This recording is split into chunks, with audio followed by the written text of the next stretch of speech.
बिहार में जातीय सर्वे को लेकर लड़ाई थमती नजर नहीं आ रही है। एक तरफ जहां बीजेपी सर्वे पर सवाल उठा रही है, तो वहीं इसी बीच अब जेडीयू की ओर से पीएम मोदी की जाति पर सवाल उठा दिया गया, तो राजनीति तेज हो गई। बता दें कि जेडीयू प्रवक्ता नीरज कुमार ने प्रेस कॉन्फ्रेंस किया और प्रेस कॉन्फ्रेंस करके पीएम मोदी की जाति पर सवाल उठाया। नीरज कुमार ने कहा कि नरेंद्र मोदी देश में जातीय गणना इसलिए नहीं करवाना चाहते क्योंकि उनके पूर्वज अगड़ी जाति से आते हैं और मोदी अपने भाषण में कहते हैं कि मैं ओबीसी से हूँ, इसलिए मोदी जी का पोल खुल जाएगा, जिसके कारण देश में जातीय गणना नहीं करवाना चाहते हैं। नरेंद्र मोदी की जाति अगर मोड़ गांची है, न वो सामाजिक रूप से पिछड़ा था, न शैक्षणिक रूप से पिछड़ा था, तो नरेंद्र मोदी जी ने आपने ओबीसी में कैसे शामिल कर लिया? कैसे वो जाति ओबीसी में शामिल हो गया?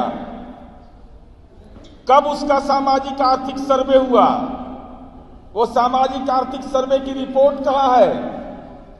नरेंद्र मोदी बताइए, जो आपने अपनी जाति को पिछड़ी जाति में शामिल कर लिया और हालात आप वोट के इतने बड़े निर्लज्ज सौदागर हैं कि आपने कन्नौज में कह दिया कि ये अति पिछड़ी जाति का मैं हूं।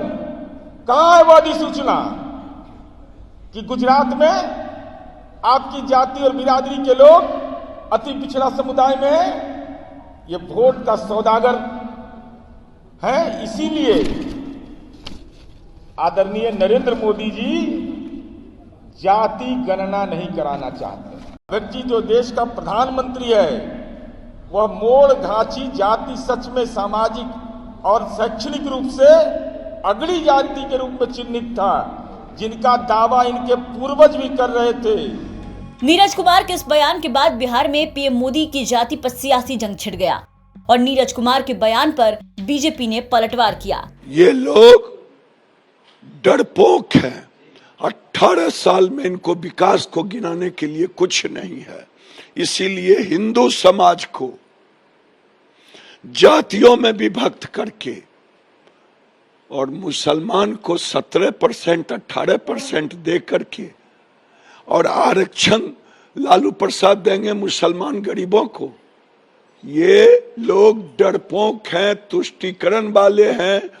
मुस्लिम वोट के चाहत में हिंदू को तोड़ रहे हैं। बिहार में जातीय जनगणना को लेकर सियासत गरमाई हुई है। बिहार सरकार और बीजेपी एक दूसरे पर आरोप लगा रहे हैं। जातीय गणना को लेकर के पूरा विपक्ष एकजुट है। हाल ही में कांग्रेस के पूर्व अध्यक्ष राहुल गांधी ने भी छत्तीसगढ़ और राजस्थान में जातीय जनगणना कराने की बात कही थी। अब इसे लेकर बिहार में नया सियासी मोड़ आ गया है। बिहार में जातीय जनगणना रिपोर्ट आने के बाद से राज्य की राजनीति में सब कुछ ठीक नहीं चल रहा। पहले तो बीजेपी ने इसे लेकर जेडीयू पर कई सवाल उठाए, लेकिन अब जेडीयू इसे लेकर हमलावर मोड में नजर आ रही है। पटना से सुजीत गुप्ता के साथ शशि भूषण कुमार की रिपोर्ट, बिहार तक।